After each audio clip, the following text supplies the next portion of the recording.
प्रिय बिहार वासियों, 74वें स्वतंत्रता दिवस के पावन अवसर पर समस्त बिहार वासियों को हार्दिक बधाई। आज का दिन हम सब लोगों के लिए गौरव का दिन है।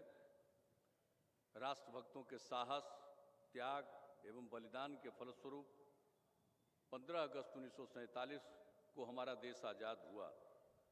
आज के दिन हम उन तमाम स्वतंत्रता सेनानियों को श्रद्धा सुमन अर्पित करते हैं जिन्होंने आज़ादी की लड़ाई में अपने प्राणों की आहुति दी। उनके उच्च आदर्श आज भी हमारे लिए प्रेरणा के स्रोत हैं। मैं उन वीर जवानों का भी नमन करता हूं जो बहादुरी से देश की सरहदों की सुरक्षा कर रहे हैं। उनके बलिदान को कभी भुलाया नहीं जा सकता। देश के थल, जल और नभ की रक्षा करने वाले भारतीय सेना का हम अभिनंदन करते हैं। इतिहास इस बात का गवाह है कि बिहार ने स्वतंत्रता आंदोलन में अग्रणी भूमिका निभाई थी। बिहार के लोगों ने हमेशा राष्ट्र निर्माण में बढ़ चढ़कर हिस्सा लिया है और देश के लोकतंत्र को मजबूती प्रदान की। आज का जो दिन है ये तो महत्वपूर्ण, ऐतिहासिक, सबके मन में गौरव का दिन है। लेकिन आज देख लीजिए हर वर्ष किस तरह से कार्यक्रम आयोजित होते थे और आज ये कोरोना के चलते आज क्या स्थिति हो गई। आज तो ये कोई अकेले किसी एक जगह की बात नहीं है, ये तो पूरे दुनिया में, पूरे देश में और अपने बिहार में भी कोरोना का काफ़ी प्रभाव। सरकार इस बीमारी की रोकथाम के लिए शुरू से सचेत रही है और लगातार इस पर काम कर रही है। और इस पर काम करने के लिए मैं सभी चिकित्सकों को, डॉक्टरों को, चिकित्सा से जुड़े हुए तमाम कर्मियों को, नर्सेज को और लोग जो उनका सहयोग करते हैं, हमारे प्रशासनिक लोगों को, पुलिस के लोगों को, सबका मैं अभिनंदन करता हूं कि इस विषम परिस्थिति में सब लोग पूरी कोशिश कर रहे हैं, पूरा मेहनत कर रहे हैं ताकि लोगों को इससे छुटकारा मिले, राहत मिले। अब जब आप सबको मालूम है इसकी चर्चा तो अपने देश में मार्च से ही हुई है और हम लोगों ने पहली मीटिंग की थी 13 मार्च को और हम लोगों ने तो आप जानते ही हैं 16 मार्च को ही जो विधानमंडल का सत्र था, सर्वदलीय बैठक करके हमारे अध्यक्ष महोदय ने, सभापति महोदय ने, सब लोगों ने बातचीत करके और 16 मार्च को ही एक दिन में ही सारा काम, बाकी कामों को पूरा करके उसको स्थगित किया। और उसके बाद जो स्थिति आ रही थी उसको देखते हुए ही हम लोगों ने एक निर्णय लिया था। बिहार में एक आंशिक लॉकडाउन का निर्णय हम लोगों ने 23 मार्च को लिया था, लेकिन 24 मार्च को आदरणीय प्रधानमंत्री जी ने घोषणा की और पूरे देश में 25 मार्च से लॉकडाउन की शुरुआत हो गई और 4 चरण में केंद्र सरकार ने पूरे देश में लॉकडाउन लागू किया। वो मई के अंत तक था और इसके बाद अनलॉक 1 और अनलॉक 2 लागू किया गया और भारत सरकार द्वारा 1 अगस्त से इस महीने में अनलॉक 3 लागू किया गया। बिहार सरकार पूरे तौर पर जो केंद्र का ये अनलॉक का दिशा निर्देश है उसका पालन करती है और उसके अलावे यहाँ जो भी आवश्यकता है उसको ध्यान में रखते हुए और भी कोई अतिरिक्त कदम उठाने पड़ते हैं, कोई और रेस्ट्रिक्शन लागू करना पड़ता है, पाबंदी लागू करनी पड़ती है तो किया जाता है। और हम लोगों ने इस पर निरंतर काम किया और जिसकी चर्चा हमने की, हमारे चिकित्सकों ने, हमारे अधिकारियों ने, सब लोग इस काम में लगे हुए रहते हैं। जनप्रतिनिधि भी, सब लोग अपने अपने ढंग से इसको करने की कोशिश करते रहते हैं। और आप सबको मालूम है कि हम लोगों ने शुरू से ही, यहाँ तो कोई जांच की व्यवस्था प्रारंभ में नहीं थी, जांच की व्यवस्था की शुरुआत हुई और शुरुआती दौर में ही जब लॉकडाउन लागू था तो हम लोगों ने तो एक मीटिंग में तय किया कि हम लोग 20,000 कम जांच करेंगे। अब ये सब इसके लिए काम चलता रहा, कोशिश करते रहे, इसके लिए किट्स वगैरह बाकी इक्विपमेंट बाहर से लाने के लिए हम लोग सब कोशिश करते रहे। और उसके बाद आप जानते हैं, जब ये दौर बढ़ा, लॉकडाउन खत्म हुआ, उसके बाद से देखते हैं कि जून जुलाई इसमें किस तरह से दौर बढ़ा, अभी भी बढ़ रहा है। और कोई यहाँ नहीं, पूरे देश में, और पूरे देश में ही नहीं पूरे दुनिया में ये स्थिति है। तो ये हम लोगों ने कहा कि हमें बड़े पैमाने पर इसकी जांच करनी चाहिए। तो जांच करने के लिए जो हम लोगों ने सिस्टम शुरू किया, आप जानते ही हैं कि 1 लाख लोग सोच रहे थे कि मैक्सिमम होगा, लेकिन आप जानते हैं कि कल तो 1,20,000 से भी ज़्यादा जांच हुई। और ये सिलसिला हम लोग बढ़ाते जा रहे हैं, अधिक से अधिक जांच, लोगों की स्वेच्छा भी हो। प्रखंड स्तर पर जो हमारा प्राइमरी हेल्थ सेंटर है, वहाँ पर इसका इंतजाम, जो चाहेंगे उनकी भी जांच। तो ये सब काम हम लोग करवा रहे हैं। और जो राज्य के निजी चिकित्सा संस्थान हैं, उसको भी ये सुविधा दी जा रही है, प्रयोगशालाओं को भी सुविधा दी जा रही है। अब इसके अलावे ये जांच तो हो ही रही है, लेकिन हम लोगों ने 3 स्तर पर इंतजाम करके रखा है लक्षणों की गंभीरता के अनुसार संक्रमित व्यक्तियों के इलाज के लिए। एक है इलाज कोविड केयर सेंटर, दूसरा कोविड हेल्थ सेंटर, और तीसरा डेडिकेटेड कोविड हॉस्पिटल। ये तीनों प्रकार की व्यवस्था हम लोगों ने की है। और इसके लिए ऑक्सीजन युक्त बेड, आईसीयू, वेंटिलेटर की व्यवस्था लगातार हम लोग बढ़ाने की कोशिश कर रहे हैं। कोरोना संक्रमित मरीजों के इलाज के लिए अब निजी अस्पतालों में भी भर्ती किया जाता है, उसकी भी भागीदारी हुई है। मरीजों एवं स्वास्थ्य कर्मियों हेतु जितने भी आवश्यक उपकरण और दवा की उपलब्धता सुनिश्चित की गई है। और जिनको सुझाव दिया जाता है कि घर में ही होम आइसोलेशन में रहिए, उनके लिए भी जानकारी ली जाती है। मेडिकल किट दिए जाते हैं, दवाएं, मास्क एवं चिकित्सीय सलाह हेतु पैम्पलेट है। डॉक्टर से परामर्श लेने हेतु टेली मेडिसिन की सुविधा दी गई है। कॉल सेंटर के माध्यम से सभी मरीजों के दैनिक स्वास्थ्य की जानकारी ली जा रही है। राज्य सरकार द्वारा स्वास्थ्य कर्मियों के मनोबल को हम लोग चाहते हैं कि काफ़ी बढ़ाया जाए, और उसके लिए उनके लिए 1 महीने के समतुल्य वेतन प्रोत्साहन राशि के रूप में उनको देने का निर्णय लिया गया।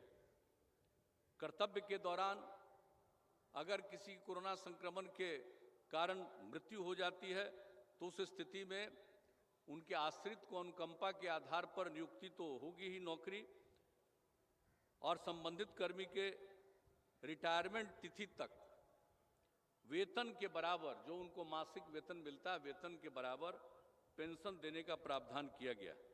और केंद्र सरकार के द्वारा भी सभी स्वास्थ्य कर्मियों के लिए 50 लाख रुपए के बीमा की सुविधा दी गई। जो आप जानते हैं कि जो लॉकडाउन का पीरियड चल रहा था, उसकी अवधि चल रही थी, बिहार के बहुत लोग बाहर फंसे हुए थे। कई मजदूर लोग, छात्र, अन्य लोग भी फंसे हुए थे। उसके लिए उनसे संपर्क करने का भी हम लोगों ने, जो स्थानिक आयुक्त कार्यालय दिल्ली का है, यहाँ आपदा प्रबंधन का क्रिया है, मुख्यमंत्री सचिवालय का है, सब जगह ये व्यवस्था की गई थी। और लोगों की बात सुन करके उनको जो भी संभव था किया गया। और हम लोगों ने एक निर्णय लिया कि हमारे लोग जो बाहर फंसे हुए हैं, उनको हम 1,000 रुपये की सहायता देंगे। और आप जान लीजिए कि अन्य राज्यों में फंसे हुए लगभग 20,95,000 से भी ज़्यादा लोगों को मुख्यमंत्री राहत कोष से 1,000 रुपया प्रति व्यक्ति की दर से विशेष सहायता दी गई। और जब विशेष ट्रेनों के माध्यम से बाहर से मई महीने में आना शुरू हुए, तो कुछ खास जगहों पर जहां ज़्यादा कोरोना का प्रकोप था, उनसे आने वाले तमाम लोगों को हम लोगों ने यहाँ क्वारंटाइन केंद्र बनाया था, उसमें लोगों को रखा। 15 लाख से भी ज़्यादा लोग क्वारंटाइन केंद्र में रहे। सब तरह के उनके रहने का, भोजन का, उनके चिकित्सा का, हर प्रकार का इलाज वहाँ पर, हर प्रकार का इंतजाम किया गया। और आपको हम बता देना चाहते हैं कि जो हम लोगों ने क्वारंटाइन केंद्र में लोगों को रखा, तो हर एक व्यक्ति पर 5300 रुपया, 5300 रुपया का खर्च हम लोगों ने किया। और लॉकडाउन के दौरान लोगों की सहायता के लिए, जो लॉकडाउन का पीरियड था, पूरे बिहार में अन्य प्रकार के भी काम किए गए, उसमें राज्य सरकार की तरफ से 8,538 करोड़ रुपए खर्च किए गए। और राज्य में 1,64,00,000 राशन कार्ड धारियों एवं राशन कार्ड हेतु चिन्हित परिवारों को 1,000 रुपये प्रति परिवार की दर से 1,640 करोड़ रुपए वितरित किया गया। और अब तो आप जानते हैं केंद्र सरकार के द्वारा तय हो गया, अब तो नवंबर महीने तक उनको मिलेगा प्रति व्यक्ति 5 किलो अनाज का, और एक परिवार पर 1 किलो, आप सब जानते हैं, उनको दिया जाएगा। तो ये इस प्रकार से हम लोगों ने जो लोगों को 1,000 रुपये की मदद की, तो जिसका हमने जिक्र कर दिया, 1,0640 करोड़ रुपए वितरित किए गए हैं। और उस समय भी हम लोगों ने ये तय कर दिया कि भाई राशन कार्ड से जो वंचित है, किसी ने दरखास्त दिया, उसका रिजेक्ट हो गया या पेंडिंग है, उन सब लोगों को, इसके बाद देहाती इलाके में, शहरी इलाके में, जीविका समूहों के माध्यम से शहरों में भी देख करके इसके लिए खोजा गया कि कौन राशन कार्ड से वंचित है। और आपको मैं बता देना चाहता हूं कि 23,38,000 सुयोग्य परिवारों को के लिए राशन कार्ड अतिरिक्त स्वीकृत किए गए, और अब 23,01,000 लाभुक परिवारों के बीच राशन कार्ड वितरित किए जा चुके हैं। बाकी थोड़ा बहुत बचा है, वो भी बहुत जल्दी वितरित हो जाएगा। अब इसके अलावे आप सबको मालूम है कि ये तो हम लोग देख ही रहे थे, उसके बाद ये मौसम की क्या स्थिति रही है। फरवरी में भी वर्षा, मार्च में भी 3 दिन 3 बार वर्षा, अप्रैल में भी वर्षा, लोग प्रभावित हुए, रबी की फसल प्रभावित हुई। तो इसके लिए भी हम लोगों ने काम किया। कृषि इनपुट अनुदान के तहत 18 लाख से अधिक किसानों को 568 करोड़ रुपए का भुगतान किया गया। और लॉकडाउन के कारण, विद्यालयों को बंद होने के कारण, मैट्रिक एवं इंटर को छोड़कर सभी वर्ग के छात्र छात्राओं को बिना वार्षिक परीक्षा के अगली परीक्षा में प्रोन्नत करने का निर्णय लिया गया। और अब सबको मालूम है, दूरदर्शन बिहार के माध्यम से कक्षावार ऑनलाइन शिक्षा दी जा रही है।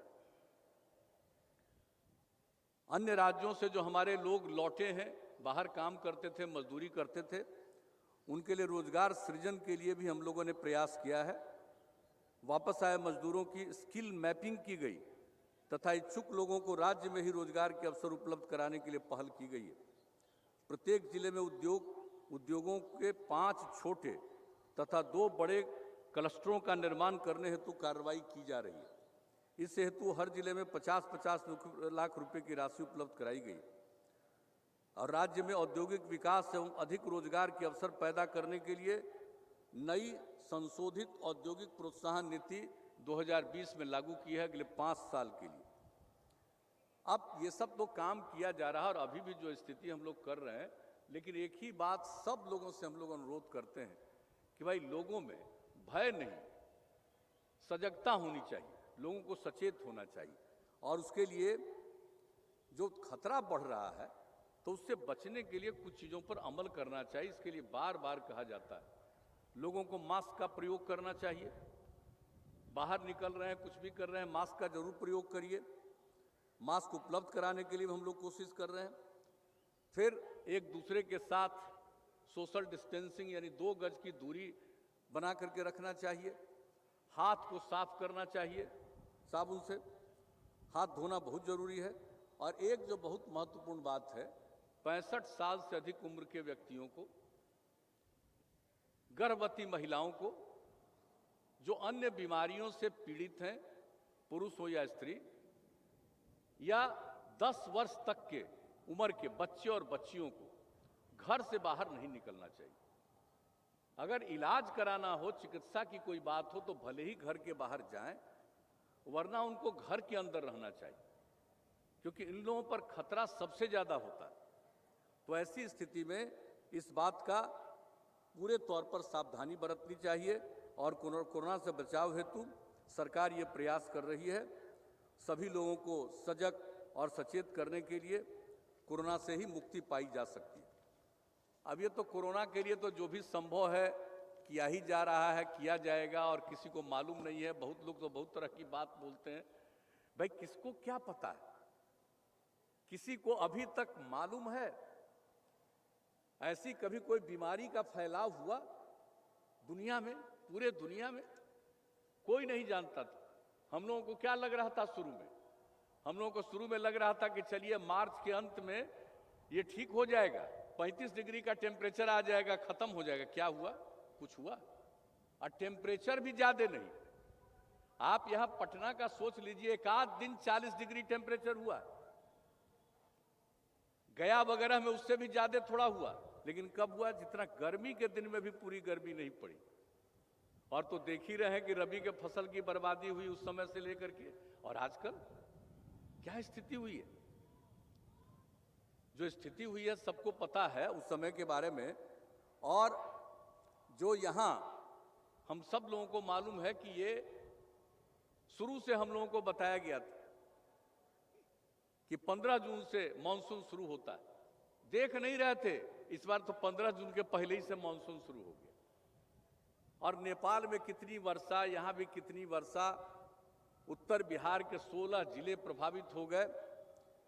तो इसके चलते और अभी तक जो 14 अगस्त का जो मेरे पास इसके जो आंकड़े आए हैं उसके मुताबिक, कल दोपहर के बाद के जो आंकड़े आए हैं उसके मुताबिक 14 अगस्त 2020 तक कुल 16 जिले में 130 प्रखंडों के अंतर्गत 1303 पंचायतों की लगभग 81 लाख, थोड़ा 81 लाख से भी ज्यादा जनगणना प्रभावित हो गई है। अब राज्य सरकार द्वारा बाढ़ से फंसे हुए लोगों की सुरक्षा के लिए सुरक्षित स्थानों पर पहुंचाने में मदद की जा रही है। जो आप सबको मालूम है कुछ स्थानों पर जाना संभव नहीं था, तो एयर ड्रॉपिंग के माध्यम से बाढ़ प्रभावित क्षेत्रों में फूड पैकेट उपलब्ध कराने के लिए भी हम लोगों ने काम किया। बाढ़ राहत शिविर चलाए जा रहे हैं जहां पर लोगों को रहने की जरूरत बाहर है, वहां पर इंतजाम किया गया है।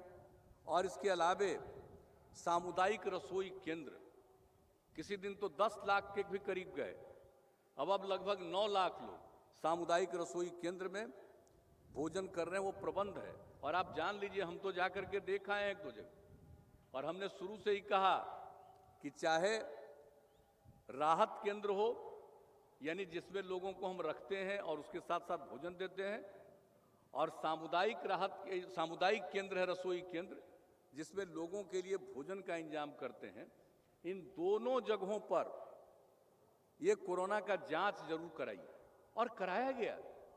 आपको हम बता दें, कहीं कहीं कराने से इतना फायदा हुआ है कि एक जगह कराया गया, तुरंत पता चला कि इसमें से करीब 30-40 लोग आए हैं और वहां पर 4 लोग निकल गए पॉजिटिव। अगर नहीं कराया जाता तो आप कल्पना करिए कि जो लोग भी वहां रहते या भोजन करने के लिए भी जो आते हैं, आप सोच लीजिए उसमें कितनी बड़ी संख्या में लोग प्रभावित होते। तो एक एक काम कर रहे हैं। हम लोग तो ज्यादा ये सब चीज प्रचारित में नहीं करते हैं, भाई काम करने में विश्वास है, और ये सब काम यहां पर किया जा रहा है। और इसके अलावे आप सबको मालूम है कि जांच तो कर ही रहे हैं, और कल तक का जो फिगर है, जितने भी बाढ़ पीड़ित परिवार हैं, आप तो जानते हैं हम लोगों का तो शुरू से ही है कि जो भी आपदा पीड़ित लोग हैं, सरकार के खजाने पर उनका सबसे पहला अधिकार है। ये हम आज से नहीं, जब से बिहार के लोगों ने हम लोगों को काम करने का मौका दिया है, हम 6-7 से ये बात कह रहे हैं। और इसलिए जब कुछ भी होता है, कहां किस राज्य में मिलता है हमको नहीं मालूम, पता करिएगा। और यहां पर जब जो पीड़ित होते हैं जो परिवार, उन सब लोगों को, एक परिवार को जो ग्रेचुटस रिलीफ, साथ में तो हम लोग 1 क्विंटल अनाज बांटे थे। उसके बाद से जो कोसी ट्रेजेडी हुई, और तब हम लोगों ने तय किया 6,000 रुपया का, यानी 3,000 रुपया अनाज के लिए और बाकी 3,000 रुपया लोगों के कपड़ा के लिए या बर्तन के लिए। 6,000 रुपया हम लोग प्रति परिवार देते हैं। और अब पिछले वर्ष से तो सीधे उनके अकाउंट का इस तरह का इंतजाम कर लिया गया है कि डायरेक्ट हम लोग, पिछले साल भी ये सुविधा शुरू की गई और इस बार हम लोगों ने यह सुविधा शुरू कर दी। और आप बता देना चाहते हैं कि 14 अगस्त 2020 तक 7,79,000 बाढ़ पीड़ित परिवारों को 6,000 रुपये की दर से 467 करोड़ रुपए ग्रेचुटस रिलीफ अनुग्रह सहाय राशि उनके खाते में पहुंच गई है। और जो बाकी प्रभावित परिवार हैं उनके खाते में सप्ताह 10 दिन के अंदर सारा पैसा पहुंच जाएगा। और फसल क्षति जहां कहीं भी हुई है उसका भी आकलन कराया जाता है। और जब आकलन कराया जाएगा तो उन सब लोगों के लिए सहायता दी जाएगी। और इसके अलावे जो इसके चलते जो मृत्यु जिनकी हो जाती है उनको सहायता देना और मृतक पशुओं के लिए भी सहायता दी जाएगी। तो बाढ़ की स्थिति पर तो नज़र रखी जा रही है भाई। जून और जुलाई का तो ये माह हुआ और असली तो यही जो अगस्त का महीना चल रहा है और सितंबर का महीना, कभी कभी अक्टूबर के शुरू में भी बाढ़ की स्थिति उत्पन्न हुई। तो हम लोग तो लगातार इस पर नज़र रखे हुए हैं और ये हम लोगों का जो भी संकल्प है उसके आधार पर काम करते हैं। तो ये जो हमारी अद्यतन समस्या है इसके लिए हम लोग पूरे तौर पर काम कर रहे हैं। और बाकी जो बिहार के लोगों ने जिम्मेवारी दी है, ये तीसरा टर्म चल रहा है और हम लोगों ने विधि व्यवस्था, सामाजिक सौहार्द ये कायम किया है। और विधि व्यवस्था को, लॉ एंड ऑर्डर को हर तरह से बनाने रखने के लिए। और आप जानते हैं शुरू के दौर से ही हम लोगों ने तय किया था कि भाई एक तरफ लॉ एंड ऑर्डर का काम लोग देखेंगे पुलिस थाने में और एक है इन्वेस्टिगेशन करेगा, जांच करेगा कोई क्राइम होता है। समय लगा और अंततोगत्वा ये पिछले साल से लागू हो गया। तो हर तरह से हम लोग काम करने की कोशिश कर रहे हैं। और आप जान लीजिए, कई लोग तो बहुत बात कुछ बोलते हैं, पहले कितना अपराध होता था, अब क्या होता है। जो राष्ट्रीय स्तर पर राष्ट्रीय अपराध अभिलेख ब्यूरो के द्वारा प्रकाशित होता है पूरे देश के बारे में, तो 218 का प्रकाशित हुआ है अपराध आंकड़ों के अनुसार। दर्ज जो संज्ञेय अपराधों का राष्ट्रीय औसत दर, देश भर का औसत दर राष्ट्रीय, जो भी संज्ञेय अपराध जो दर्ज होते हैं और संज्ञेय अपराध जो होते हैं, तो राष्ट्रीय औसत दर 1 लाख की जनसंख्या पर 383.5 है, देश का एवरेज। और बिहार का उससे काफी कम 222.1 है। ये जान लीजिए कि अपराध भी बहुत ज्यादा नियंत्रित हुआ है। वैसे तो सब लोग जानता है कि आप कुछ भी कर दीजिए, कुछ आदमी तो गड़बड़ करेगा, बायां दायां करेगा, हम तो हर बार इस बात को कहते हैं, लेकिन पूरी निगरानी और रखा। और जान लीजिए बिहार का अपराध के मामले में 23वें स्थान पर बिहार है। इतना बड़ा राज्य है, इतनी बड़ी आबादी है और तब ये स्थिति है। और इसके अलावे आप सब जानते हैं कि सांप्रदायिक सौहार्द और सामाजिक सद्भाव के लिए हर तरह का काम हम लोग करते हैं। कब्रिस्तान की घेराबंदी का निर्णय हम लोगों ने लिया। कुल लक्षित कब्रिस्तान जिसकी पहचान की गई थी 6 में 8,064, उसके विरुद्ध 6,299 की घेराबंदी की जा चुकी है। और एक बात अच्छी तरह सबको हम बता देते हैं, हमेशा क्राइम, करप्शन और कम्युनिज्म के प्रति हम लोगों की जीरो टॉलरेंस की नीति है, ये हमेशा रहेगा। और एक चीज़ जो बार बार हम कहते हैं, जब भी हम देखते हैं अपराध का, खास करके मर्डर का, तो उसका जो विश्लेषण करवाते हैं तो उसका तो 60% संपत्ति का विवाद, भूमि का विवाद ये कारण रहता है। तो आप सबको तो मालूम है, इसके लिए हम लोग तो अपने तरफ से सर्वे सेटलमेंट का काम, एरियल सर्वे पूरा, बाकी सब काम कर रहे हैं। और इस काम को पूरा करने के लिए ये जो भौतिक सत्यापन है, इसके लिए 6,308 अमीनों एवं अन्य पदाधिकारियों की नियुक्ति की गई ताकि ये हो जाए। लेकिन उसके अलावे भी हम लोग कर रहे हैं। पारिवारिक बंटवारा का निबंधन शुल्क, होता क्या था, लोग परिवार का आपस में बंटवारा नहीं करते थे क्योंकि उसमें उनको 8% लगता था। अब उसके चलते लोग आपस में बांट लेते थे लेकिन उसका रजिस्ट्रेशन नहीं होता था। तो इसको देखते हुए हम लोगों ने तय किया कि मात्र 100 रुपया कर दिया,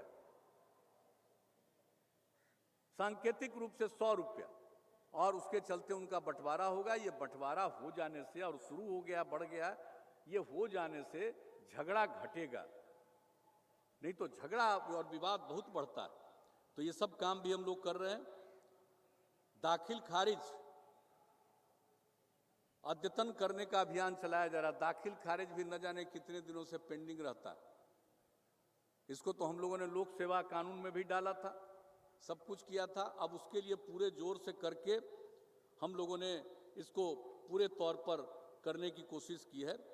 और भूमि विवाद के निपटारे के लिए हम पहले भी कई जगहों पर इसकी चर्चा कर चुके हैं। मैं इसकी चर्चा करना चाहता हूं कि हर जगह जो सर्किल ऑफिसर है और थाना प्रभारी है, हर थाने में हर सप्ताह एक मीटिंग उनको करनी और देखना है कि कहाँ पर क्या विवाद है, क्या चीज़ को अभी रिजॉल्व नहीं किया गया है, ये देखना। और इसको देखने के लिए जो हमारे एसडीओ और डीएसपी हैं, वो 2 सप्ताह में 15 दिन एक बार बैठे, और डिस्ट्रिक्ट मजिस्ट्रेट और एसपी या सीनियर एसपी ये महीने में एक बार बैठेंगे। तो हम लोग तो एक एक काम करने की कोशिश करते हैं, ये आप सब लोगों को मालूम है। प्रशासनिक सुधार के लिए भी जो काम किया गया, कितने काम किए गए, सब मालूम है। और जो हम लोगों ने शुरू किया, आप सबको मालूम है, 2011 में लोक सेवा अधिकार कानून, जिसमें इसके लिए लोग घूमते रहते थे ब्लॉक में, सब डिवीजन में, जिला में, सर्टिफिकेट के लिए तरह तरह का। और खास करके 75% जो लोक सेवा कानून का फायदा उठाते हैं, आवासीय सर्टिफिकेट, जाति का प्रमाण पत्र, आय प्रमाण पत्र। और अब जानते हैं हम लोगों को क्या सुविधा हो गई, उसके लिए केंद्र बना दिया गया। अब इतने दिनों में 11 से हम लोगों ने शुरू किया, अभी 10 साल भी नहीं पूरा हुआ, लगभग 9 साल। अब 23 करोड़ 88 लाख आवेदनों का निष्पादन हुआ। और इसके बाद आप जानते हैं 16 से हमने लोक शिकायत निवारण अधिकार कानून लागू किया।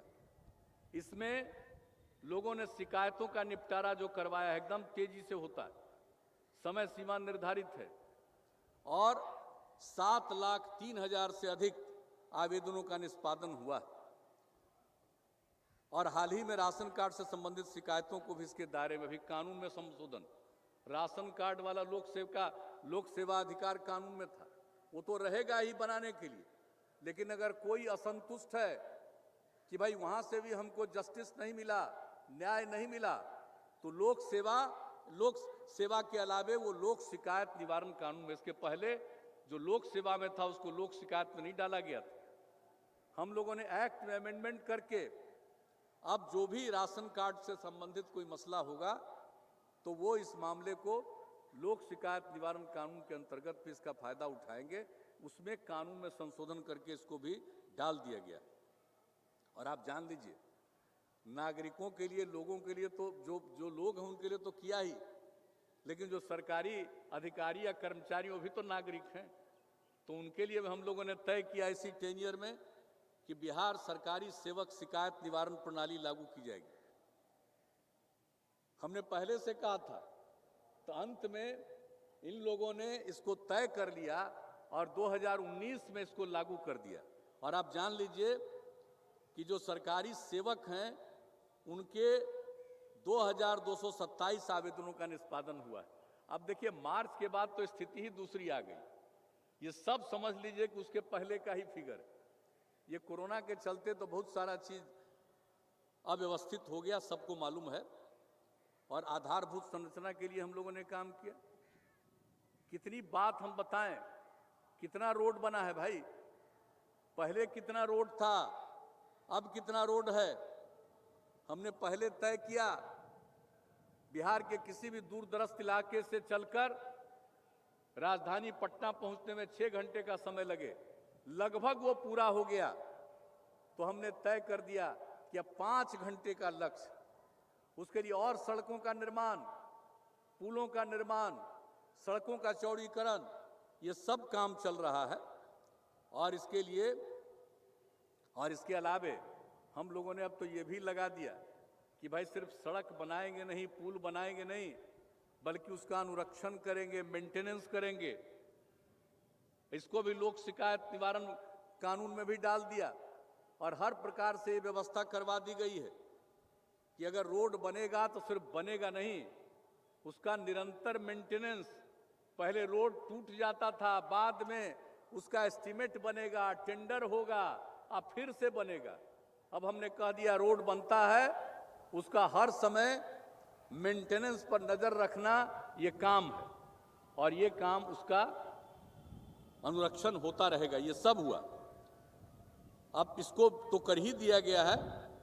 अब अगर पथ निर्माण विभाग का देखें या अगर पुलों का देखें, पुल नहीं, पुलिया नहीं अभी कह रहे हैं, पुल कह रहे हैं, मेजर ब्रिज और ब्रिज 6,047 पुलों का निर्माण किया गया 5 के बाद। 18 मेगा पुल उसमें शामिल है और बड़ी संख्या में पुलियों का निर्माण, छोटा छोटा जो पुल बनता है, हजारों की संख्या में। और आप जान लीजिए पथ निर्माण में विभाग में सड़कों को बनाने के लिए 5 के बाद से अब तक राज्य योजना की बात हम कर रहे हैं। नेशनल हाईवे जो केंद्र से बनता है उसकी चर्चा हम नहीं कर रहे अभी। हम स्टेट हाईवे या और जो पथ निर्माण विभाग का सड़क है, राज्य सरकार की तरफ से अब तक 54,461 करोड़ रुपए की राशि व्यय की गई है। और उसी तरह से ग्रामीण सड़कों में जो राज्य की तरफ से निर्माण हुआ है उसमें 34,287 करोड़ रुपया खर्च किया गया।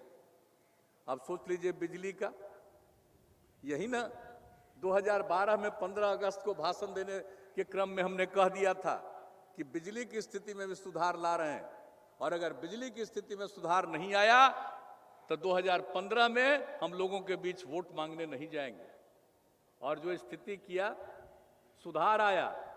15 के बाद 7 निश्चय में इसको शामिल किया। हर घर तक बिजली उपलब्ध, हर इच्छुक परिवार तक बिजली उपलब्ध करा दिया। और लक्ष्य हमने क्या रखा था? दिसंबर 2018, ये काम हो गया अक्टूबर 2018 तक। उसके बाद हमने कहा सारे जर्जर तार बदले जाएंगे, वो भी बदल दिया। और उसके बाद तय किया कि भाई जो किसान चाहेंगे कृषि के काम के लिए बिजली का कनेक्शन, तो एग्रीकल्चर फीडर भी बनाना है और जितने लोग चाहेंगे उसको मिलेगा। पिछले बार जून की अवधि तय की गई थी, जितने किसानों ने कहा उस सब के लिए बिजली का इंतजाम कर दिया गया। अब आप समझ सकते हैं जर्जर तार भी बदल गया। और आप जान लीजिए बिजली के क्षेत्र में 5 के बाद से अब तक 48,678 करोड़ रुपए खर्च किए गए। तो कोई भी क्षेत्र में और हर चीज में, और बिहार का इतिहास गौरवशाली रहा। तो इसलिए समृद्ध विरासत को ध्यान में रखते हुए अनेक ऐतिहासिक रूप से महत्वपूर्ण स्थलों का उत्खनन का कार्य जारी है, ये सब आपको मालूम है।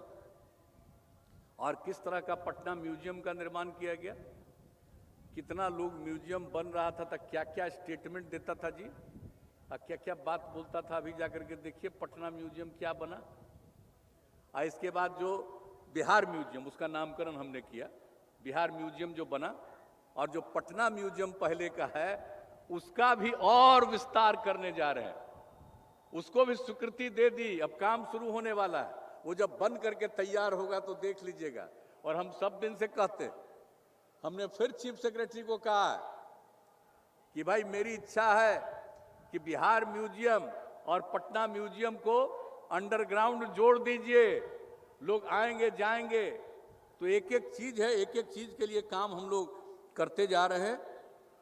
अब यहाँ साइंस सिटी का भी निर्माण हो रहा और उसका नामकरण हम लोग पूर्व राष्ट्रपति एपीजे अब्दुल कलाम के नाम पर कर रहे हैं। और इसके अलावे पटना में ये सामने देखिए तो ये क्या है, देख रहे हैं नहीं सामने, इसका नामकरण किया सम्राट अशोक कन्वेंशन केंद्र।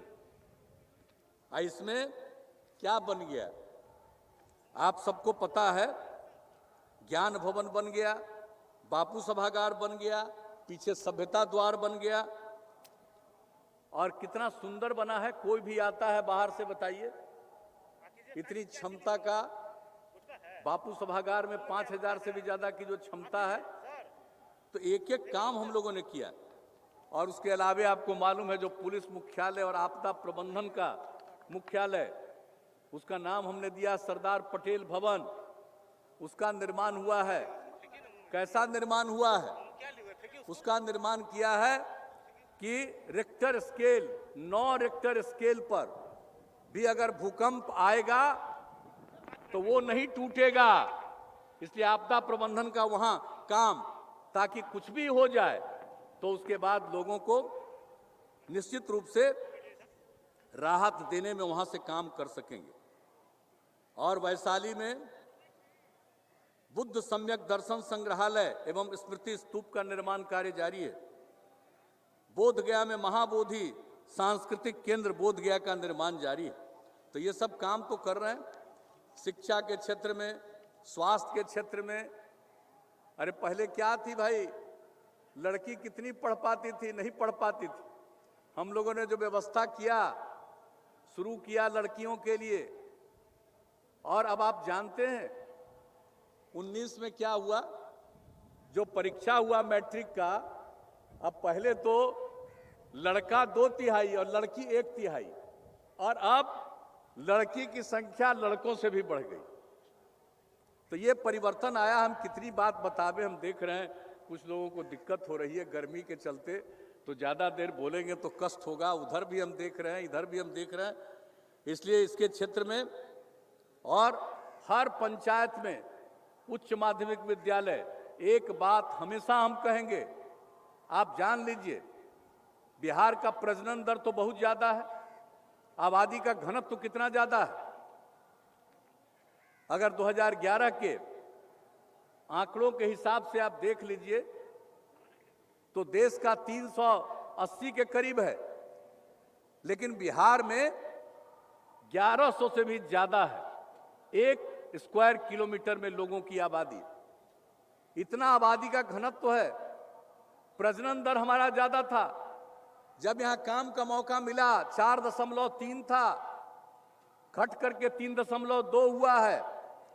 और हम बराबर लोगों के बीच में इस बात की चर्चा करते हैं।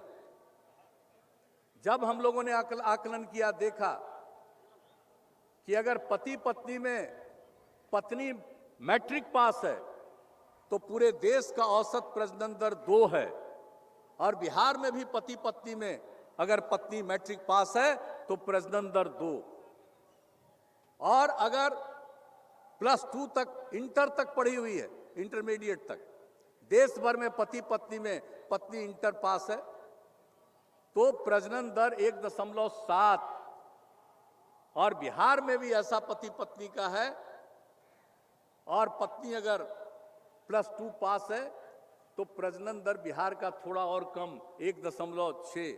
उसी में यूरेका की भावना आई, और तब जाकर के हम लोगों ने यहां जो शुरू किया, आपको मालूम है कि हर पंचायत में उच्च माध्यमिक विद्यालय तक हम लोग बनाएंगे। और आपको बता दें कि जब हमने पिछले साल आकलन किया तो देखा कि अभी भी 5081 पंचायतों में तो बन गया, 3305 पंचायत बचा रह गया।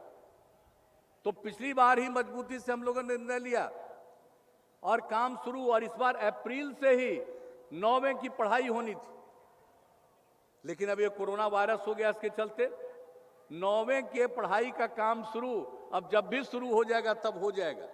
यानी आप कल्पना कर लीजिए, सब जगह लड़के और लड़कियों की शिक्षा होगी, तो अपने बिहार की कितनी बड़ी समस्या का समाधान होने वाला है।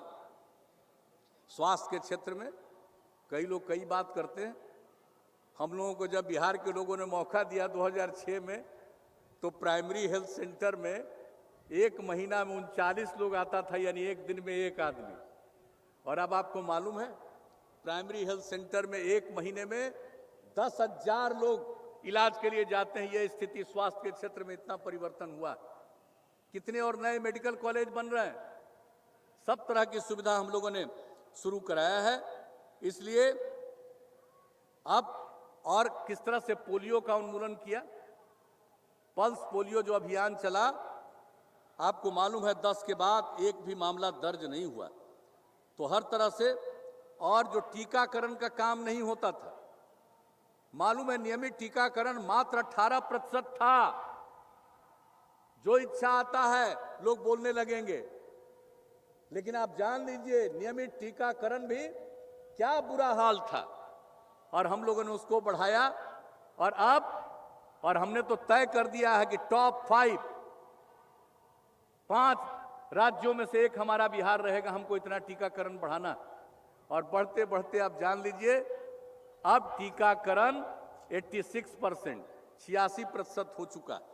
तो हर क्षेत्र में काम, कृषि के क्षेत्र में उत्पादन में वृद्धि, हर तरह का काम। कृषि रोड मैप तीसरा चल रहा है, उत्पादकता बढ़ी है। कौन सा काम हम लोग नहीं कर रहे हैं। मौसम के अनुकूल फसल के लिए हम लोगों ने काम शुरू किया 8 राज्य से। ये पूरे सभी 8 जिलों में, ये पूरे 38 जिलों में लागू होगा। एक एक काम हम लोग कर रहे हैं। फसल अवशेष को लोग जला देते हैं, इसके खिलाफ हम लोग अभियान चला रहे हैं। और फसल अवशेष लोग नहीं जलावे, इसके लिए अनुदान दे रहे हैं। फसल अवशेष जिसको पराली कहते हैं, इसके लिए फसल अवशेष का प्रबंधन ठीक से कर सकिए, इसलिए 4 कृषि यंत्र इसके लिए बहुत उपयोगी है। उस कृषि यंत्र के लिए राज्य सरकार ने दे दिया, निर्णय ले लिया कि 75% का अनुदान किसानों को देंगे।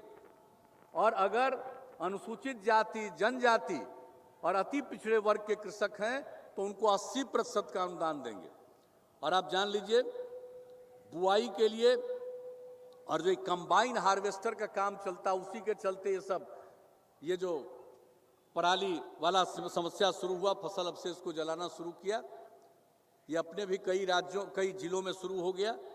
तो उससे बचना है, उसके उपयोग में कमी लाने पर जोर, इसके लिए अभियान चल रहा है। और आप जानते हैं कि 4 जो मशीन हमने बताया, बुआई के लिए हैप्पी सीडर एवं जीरो टिलेज मशीन, फसल अवशेष को छोटे छोटे टुकड़ों में काटकर खेत में बिछाने के लिए रोटरी मल्चर, फसल अवशेष को इकट्ठा करने के लिए स्ट्रॉ रीपर एवं स्ट्रॉ बेलर, फसल काटने एवं बंडल बनाने के लिए रीपर कम बाइंडर यंत्र। तो ये सब काम हो रहा है। फसल बीमा योजना को समाप्त करके लोगों को पैसा लगता था, बिहार फसल सहायता योजना लागू कर दिया गया है। अब कितना हुआ है। अब हम लोग अगर मछली का भी देखिए, 7-8 में 2,61,000 मेट्रिक टन था। अब मछली का बढ़ करके उत्पादन यहाँ हो गया 6,41,000 मेट्रिक टन। और बिहार अंतःस्थलीय इनलैंड मछली उत्पादन में 4थे स्थान पर पहुंच गया। राज्य में चावल, गेहूं और मक्का की उत्पादकता लगभग दोगुनी हो गई है। तो हर क्षेत्र में काम, कौन सा काम। और एक हमारा आगे का लक्ष्य है, इतना सब काम इरिगेशन का सब कुछ कर रहे हैं, आगे मौका मिलेगा तो हम लोग हर खेत तक सिंचाई के लिए पानी पहुंचा देंगे। और उस पर हमने पूरा का पूरा सर्वेक्षण का काम शुरू करवा दिया है।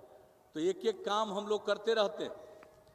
न्याय के साथ विकास, हमारा लक्ष्य हर इलाके का विकास, हर तबके का उत्थान।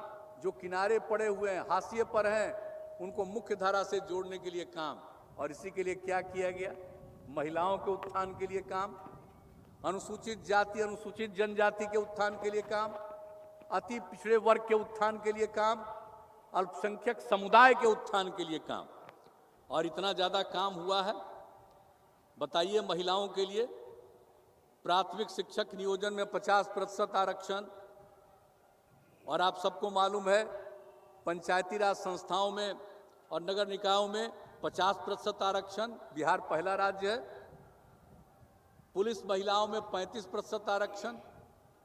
अब जितनी महिलाएं पुलिस में यहाँ हैं शायद ही किसी राज्य में और देखने को मिलेगी। और उसके बाद हम लोगों ने 7 निश्चय में सरकारी नौकरियों में 35% आरक्षण कर दिया। क्या क्या काम हम लोगों ने किया। और जीविका समूह उनकी जागृति के लिए जो बनाया, हमारा लक्ष्य था 10 लाख स्वयं सहायता समूह।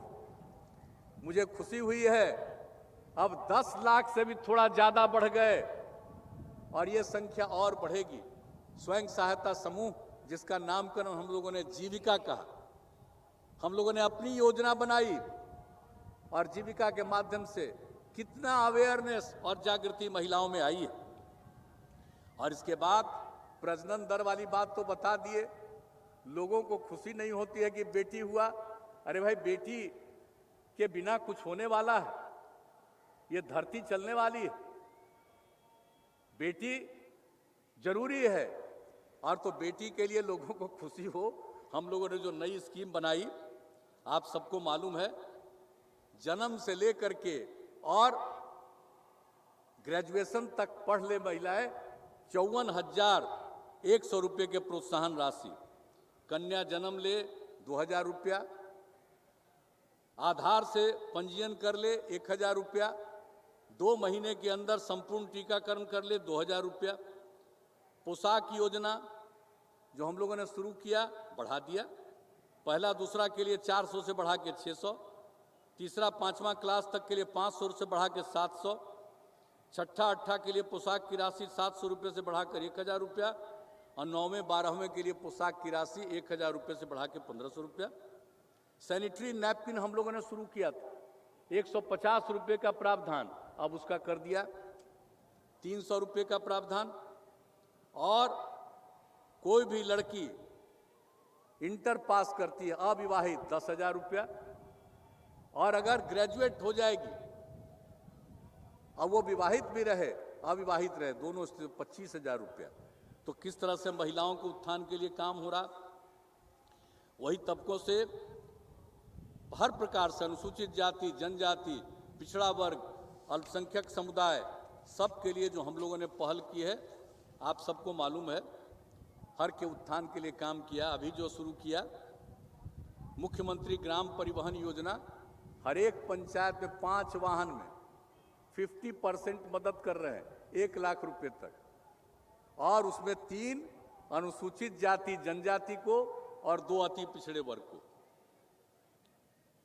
अब तक 41,930 के विरुद्ध 27,005 लाभुकों को अनुदान मिल गया है, लोगों ने ले लिया। और सिविल सेवा प्रोत्साहन योजना में तो पता है, बिहार लोक सेवा आयोग वाला में करना है, पहला परीक्षा पास किया है प्राइमरी तो 50,000, और संघ लोक सेवा आयोग में प्राइमरी परीक्षा पास करेगा तो 1 लाख रुपया। अनुसूचित जाति, अनुसूचित जनजाति और अति पिछड़े वर्ग, और अति पिछड़े वर्ग में सभी समुदाय के लोग हैं, सिर्फ हिंदू ही नहीं है, मुस्लिम भी हैं। अति पिछड़े वर्ग में सबको इसका फायदा। और अभी जो पता चला है कि यूपीएससी की परीक्षा में जो ये पहला पास करने के बाद 1 लाख रुपए तक की मदद मिली, इस बार बड़ा खुशी हुआ कि कम से कम इस योजना से लाभान्वित 2 अनुसूचित जाति और 1 अनुसूचित जनजाति के युवाओं को सफलता मिली। और जितने पुराने जर्जर अनुसूचित जाति जनजाति के छात्रावास है, उनपे नए भवनों का निर्माण किया जा रहा है। अनुसूचित जाति अनुसूचित जनजाति के सभी 96 आवासीय विद्यालयों को 10+2 में उत्क्रमित किए जाने की स्वीकृति दी गई है, और सबकी आवासन क्षमता 720 की होगी। कहीं की योजना नहीं है 720 की क्षमता का। और अभी 37 आवासीय विद्यालयों में नए भवन का निर्माण जारी है। और आपको मालूम है, मुख्यमंत्री अनुसूचित जाति जनजाति उद्यमी योजना की शुरुआत की, यानी अगर वो उद्यम करेंगे 5 लाख रुपए का अनुदान, अब 5 लाख रुपया बिना इंटरेस्ट के उसको मदद की जाएगी, ऋण दिया जाएगा। और अब हम लोगों ने इसी साल घोषित कर दिया अब अति पिछड़े वर्ग को भी हम लोग इसमें शामिल कर रहे हैं। कर्पूरी जयंती के अवसर पर 24 जनवरी से ही हम लोगों ने इसको लागू कर दिया। अब इसका लाभ लोग ले रहे हैं। इसके अलावा कई काम किया। जो अनुसूचित जाति जनजाति को 2.5 लाख रुपए तक की परिवार की आमदनी है, उनको आगे जो अनुदान दिया जाता था 10वां के बाद, अति पिछड़े को मिलता था 1.5 लाख रुपए तक के लिए, उसको भी बढ़ा करके 2.5 लाख रुपए हम लोगों ने कर दिया। तो एक एक चीज हर प्रकार से, और इन लोगों को जो चाहे प्रधानमंत्री आवास योजना, मुख्यमंत्री आवास योजना में घर मिल गया लेकिन जमीन नहीं है, तो उसके लिए उनको हम लोगों ने 1,20,000 रुपया तो खैर जो मिलता ही है, उसके अलावे हम लोगों ने तय किया कि उनको जमीन खरीदने के लिए 60,000 रुपये की मदद करेंगे। हर प्रकार से अल्पसंख्यक के लिए जो उत्थान किया गया है, ये सबको पता है। बिहार राज्य मदरसा सुदृढ़ीकरण योजना लागू की गई, पूर्णिया में भी उसका केंद्र बना है, और मदरसा के जितने भी शिक्षक और शिक्षकेतर कर्मचारी हैं, सबकी स्थिति खराब थी। मदरसों के अनुदान में बढ़ोतरी की, और अन्य शिक्षकों और अन्य कर्मियों का जो वेतन है, उसी प्रकार से उनको भी अब ये अनुदान दिया जा रहा है। और इसके अलावे हम लोगों ने तय किया मैट्रिक से ही उर्दू की पढ़ाई भी होगी। उसके लिए उर्दू शिक्षकों की नियुक्ति के लिए 16,832 उर्दू शिक्षकों का नियोजन किया जा रहा है। मुस्लिम परित्यक्ता महिला सहायता योजना को 10,000 से बढ़ाकर 25,000 रुपया किया। युवाओं के स्वरोजगार हेतु रोजगार ऋण योजना के बजट को बढ़ाकर 4 गुना कर दिया गया। और वक्फ की भूमि पर बहुउद्देशीय भवन, मुसाफिर खाना, विवाह भवन, व्यावसायिक भवन, दुकान, मार्केट कॉम्प्लेक्स का निर्माण कराया जा रहा है। और प्रत्येक जिला मुख्यालय में वक्फ की भूमि पर +2 स्तर के विद्यार्थियों के लिए अल्पसंख्यक आवासीय विद्यालय निर्माण की योजना। और जान लीजिए दरभंगा में शुरू हो गया 57 करोड़ की लागत से 13 जिले में भूमि चिन्हित कर ली गई। और आपको मालूम है जो वक्फ बोर्ड के जमीन का किस तरह से करवा रहे हैं, बहुउद्देशीय भवन का निर्माण, यहीं जाकर के देख लीजिए। अंजुमन इस्लामिया हॉल जो है, ये इसका जो निर्माण कार्य चल रहा है, जाकर के देख लीजिए। इसी तरह से पूरे बिहार में हर जिले में हम लोग निर्माण करने वाले हैं। और मौलाना मजरुल हक अरबी एवं फारसी विश्वविद्यालय का भवन निर्माण कराया जा रहा है। तो अब आप जान लीजिए एक एक काम हम लोगों की तरफ से। और जो वृद्धजन पेंशन के बारे में पिछली बार भी हम लोगों ने कहा, जिन लोगों को किसी प्रकार का पेंशन नहीं है और कोई भी उनकी आमदनी हो, जो भी इच्छुक होंगे उनको हम लोग वृद्धजन पेंशन देंगे। और जान लीजिए 22 लाख पिछले वर्ष से शुरू किया, 22 लाख लोग वृद्धजन पेंशन लोग ले रहे हैं। और इसमें जो बायोमेट्रिक सत्यापन में सफल नहीं होंगे, भौतिक सत्यापन की सुविधा भी दी गई है। ये समस्या आ गई थी। और समाज सुधार के लिए तो बात हुआ ही। हम तो हर बार कहते हैं भाई, शराबबंदी किया, बाल विवाह दहेज प्रथा के खिलाफ अभियान, कुछ लोग तो गड़बड़ करता ही है, बाएं दाएं करता। हम हर बार बता देते हैं शराब पीना बहुत बुरी चीज है। और वर्ल्ड हेल्थ ऑर्गेनाइजेशन ने पूरे दुनिया में 16 का रिसर्च करके जो 18 में पब्लिश किया, हर बार हम बता देते हैं। जान लीजिए ये दुनिया में औसतन 5.3% लोग दारू पीने के कारण मरते हैं। और युवाओं में 20 साल से 39 साल के आयु वाले लोग दारू पीने के कारण, शराब पीने के कारण औसतन 13.5% की मृत्यु होती है। और अन्य प्रकार की कितनी बीमारियां और शराब के कारण मृत्यु, टीबी, HIV, एड्स, मधुमेह से होने वाली मृत्यु से अधिक। तो हम तो सबको यही कहते ही रहते हैं। और हम लोगों ने बाद में जो कुछ भी किया 7 निश्चय के अंतर्गत, आप जान लीजिए सब काम, महिलाओं का आरक्षण तो हो ही गया, हर घर बिजली पहुंचा ही दिए, उसकी चर्चा किए। और अब आप जान लीजिए कि जो हम लोगों ने किया था स्टूडेंट क्रेडिट कार्ड योजना, 1,01,000 विद्यार्थियों ने इसका लाभ लिया। 1,175 करोड़ का लोन दिया गया, जो 4 लाख तक हम लोग देते हैं। स्वयं सहायता भत्ता योजना 1,000 रुपया महीना 2 साल तक, 4,47,000 युवाओं ने 573 करोड़ रुपए का भुगतान लिया है, जो लाभ लेते हैं। कुशल युवा कार्यक्रम आप सबको कितनी बार बता चुके हैं। भाषा का ज्ञान, संवाद कौशल, कंप्यूटर पर काम सीखना, व्यवहार कौशल, ये सब सिखाया जाता है। और 10,04,000 युवाओं का प्रशिक्षण हुआ है। जितने हमारे विश्वविद्यालय और महाविद्यालय है 321 निःशुल्क वाईफाई की सुविधा दी गई।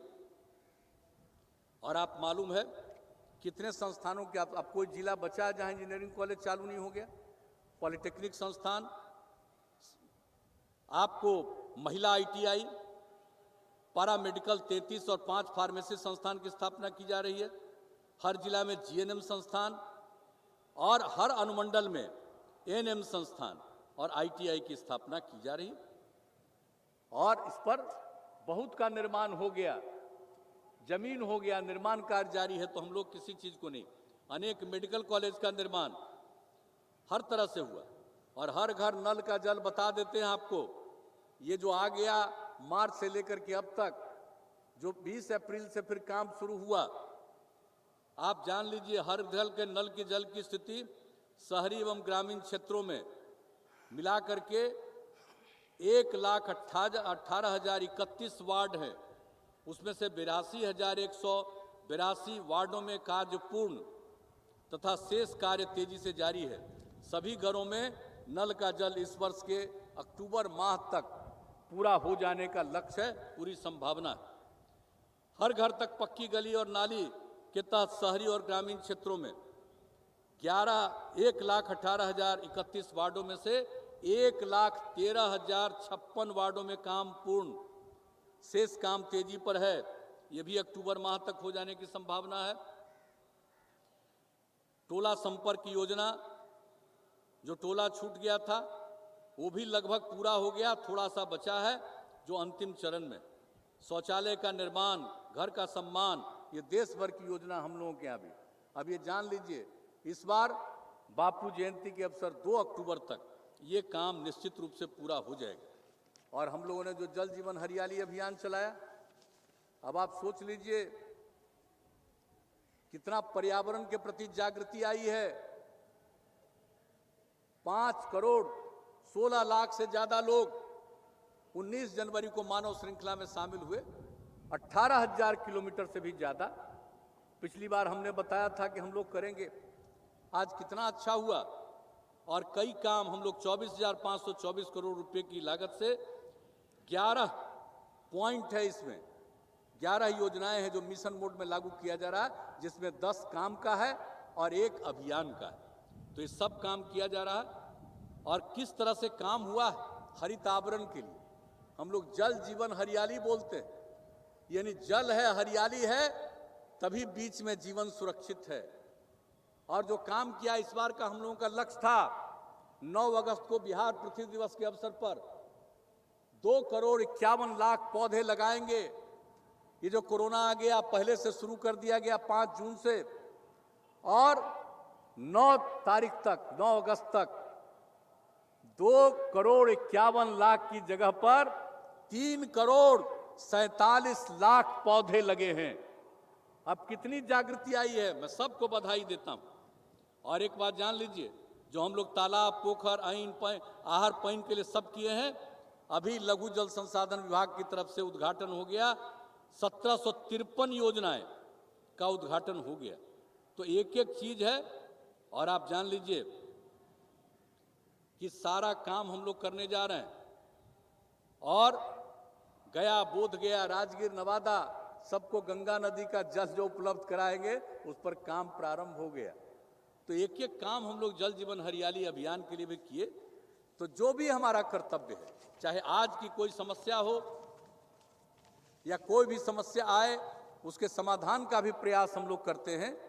और इसके अलावे जो भी हमने घोषित किया है, 7 निश्चय या जल जीवन हरियाली अभियान, ये सब पर काम एक एक काम को किया है और आप लोगों को हमने कुछ बातों की जानकारी दी। समय तो लग गया, लेकिन हम इतना जरूर बताना चाहते हैं कि ये सब काम तो करते ही रहेंगे, लेकिन कुछ और काम करने वाले हैं तो उसकी सूचना हम दे देना चाहते हैं।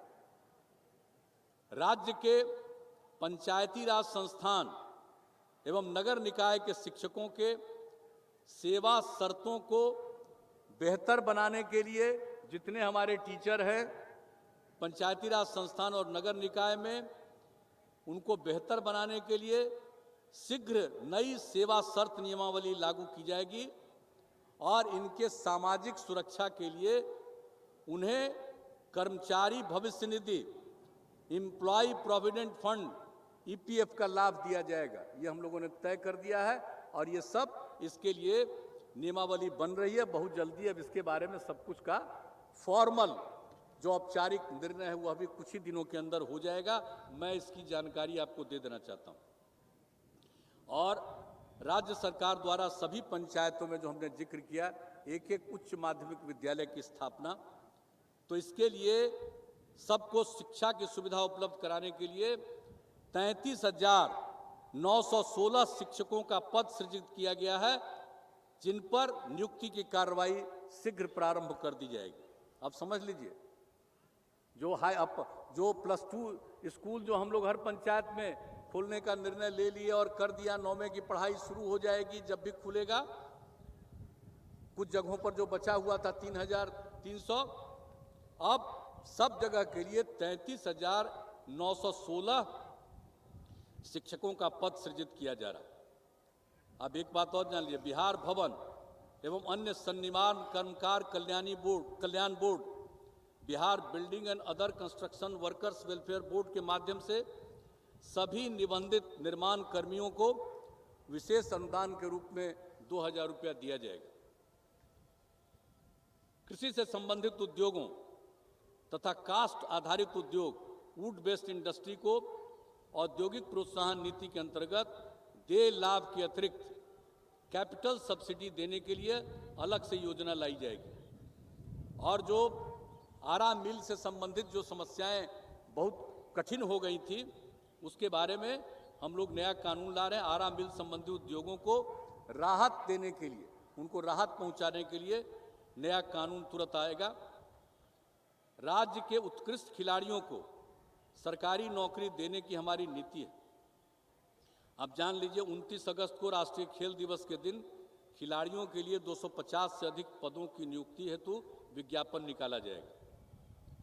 विशेष अभियान चलाकर स्वास्थ्य विभाग में अगस्त माह में 4,997 यानी 5,000 नर्सों एवं 4,000 से अधिक चिकित्सकों की नियुक्ति की जाएगी। सितंबर माह में 1,750 से अधिक लैब तकनीशियन, फार्मासिस्ट एवं सैनिटरी इंस्पेक्टर की नियुक्तियां भी पूर्ण की जाएंगी। उसके बाद विगत कुछ वर्षों में 3,350 सहायक प्राध्यापक के पदों के विरुद्ध 2,775 पदों पर नियुक्ति कर ली गई है। शेष पदों पर बिहार लोक सेवा आयोग की अनुशंसा पर रिक्ति शीघ्र भरी जाएगी। इसके अतिरिक्त 4,000 पदों पर नियुक्ति हेतु बिहार राज्य विश्वविद्यालय सेवा आयोग जो बन गया, वहीं से अब नियुक्ति होनी है। 1 माह के अंदर अधियाचना भेजी जाएगी। सहायक प्राध्यापक की बहाली के इच्छुक लोगों की एक उनके सामने समस्या आ गई थी। 2009 से 12 के बीच पीएचडी की अमान्यता और एमफिल, ये जो दोनों को लेकर के उनको परेशानी आ रही थी, इसके संबंध में जो इतराज था, उनकी भावनाओं का आदर करते हुए नियुक्ति के आधार में आवश्यक परिवर्तन किया जाएगा।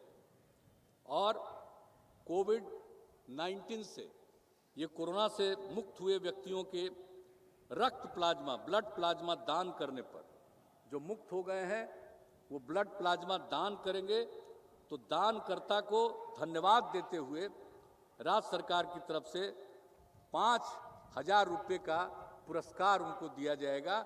ये बात हम लोगों ने तय कर दिया। तो ये सब काम होने वाला है। टीचर से लेकर के जो भी समस्याएं आ गई है, सब के लिए भी हम लोग ये सब काम कर रहे हैं। तो ये सब आप लोगों को हम बता देना चाहते हैं कि हर तरह से हम लोग यही काम करते रहते हैं रात दिन। अब भाई हमको तो ऐसे ही मौके पर कुछ बोलते हैं, आजकल तो वो चल गया ना सोशल मीडिया पर, रोज लोग करेगा ट्वीट, क्या करता है कुछ नहीं जानता, वही सब ट्वीट करता रहता, क्या क्या करता है, कितना काम हो रहा है बिहार में। हम तो सारे अपने आप सब लोगों को हाथ जोड़ करके प्रार्थना करेंगे कि भाई सच्चाई का, पहले सच्चाई आती थी, पहले क्या था, अब क्या है, आपको खुद विश्लेषण करना चाहिए। हमने तो सरकारी अधिकारियों को भी कहा, पहले से लेकर के अब तक जो भी स्थिति है उसका आकलन करके इस बात को लोगों के सामने रखिए, ताकि आने वाली नई पीढ़ी को ठीक ढंग से जानकारी हो। हम लोग जितना काम कर दिए, कहीं सड़क था जी, गड्ढा था, गड्ढा में सड़क, सड़क में गड्ढा, यही कहा जाता था। बिजली था, कुछ नहीं था। लेकिन जो कम उम्र के बच्चे उनको कुछ मालूम नहीं, अब वो सब 18-20 के होने जा रहे हैं। तो भाई सबको सही बात होना चाहिए। सोशल मीडिया का दो रूप है, एक पक्ष बहुत पॉजिटिव है, उसके माध्यम से सबको सही जानकारी मिलती है, और एक पक्ष है इसका दुरुपयोग करता है, कोई काम नहीं करेगा, घर में बैठा रहेगा, सोया रहेगा, कुछ न कुछ वो कुछ लिख देगा। तो इसलिए इन सब चीजों के बारे में सही बात की जानकारी भी देनी चाहिए। हम इसलिए ऐसे मौके पर भी सब बात अब तक हुआ आपको, हालांकि समय लग गया होगा, लेकिन हम तो कोशिश किए अति संक्षेप में ही कुछ बता देना। इतना काम कि हम सब काम की चर्चा कहाँ किए। अगर हम सब काम की चर्चा करेंगे तो आप लोगों को कई बार पानी पीने का जरूरत पड़ेगा। हमारे पुलिस वाले ही आज हैं, उनमें कई लोगों को तकलीफ सुबह से ही ऐसे ही होगा। यहाँ पर तो लोग अपना अंदर बैठे हुए, इनको तो कोई बात नहीं है, लेकिन बाकी लोगों को, इसलिए हम ज़्यादा आप लोगों को इसमें हम ज़्यादा आपका समय नहीं लेंगे।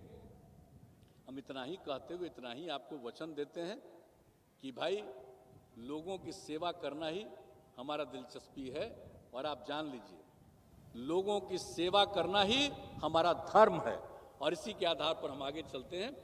और सरकार की कामना है कि समाज में सद्भाव एवं भाईचारा का वातावरण कायम रहे तथा पर्यावरण का संरक्षण हो और राज्य को कोरोना संक्रमण की महामारी से मुक्ति मिले। सभी चुनौतियों के बावजूद हमारा राज्य प्रगति के पथ पर अग्रसर है। हमारा अतीत गौरवशाली है, विरासत समृद्ध है। हम उसी ऊंचाई को फिर से प्राप्त करना चाहते हैं। तो आइए स्वतंत्रता दिवस के शुभ अवसर पर हम सब यह संकल्प ले कि बिहार को राष्ट्र के मानचित्र पर एक खुशहाल राज्य के रूप में स्थापित करने के लिए अपना सहयोग प्रदान करेंगे। बिहार का इतिहास कितना गौरवशाली, तो हम इसको एक खुशहाल राज्य बनाएंगे, और इसके लिए हम सब संकल्प लें और सब लोग सहयोग प्रदान करें। और इस अवसर पर मैं पुनः आप सभी को और सभी बिहार वासियों को स्वतंत्रता दिवस के शुभ अवसर पर अपनी शुभकामनाएं देता हूं। अब 3 बार जय हिंद, जय हिंद, जय हिंद, जय हिंद।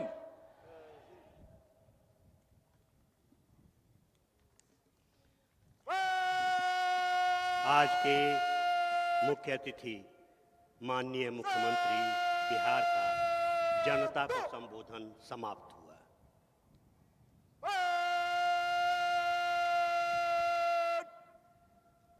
जनरल सलाम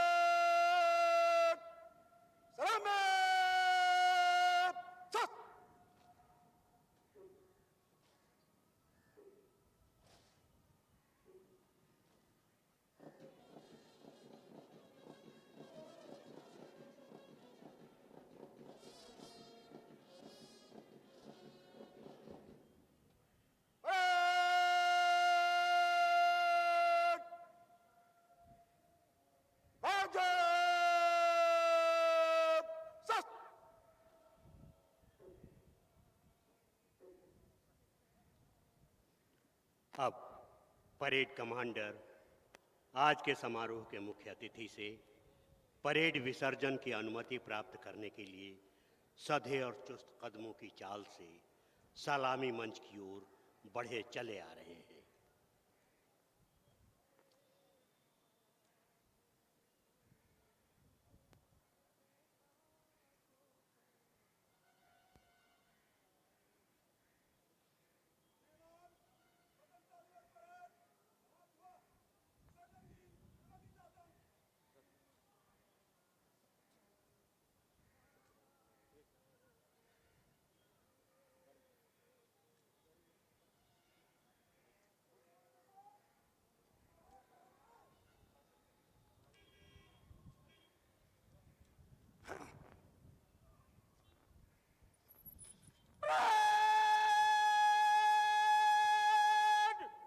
समारोह के मुख्य अतिथि माननीय मुख्यमंत्री बिहार से अब आज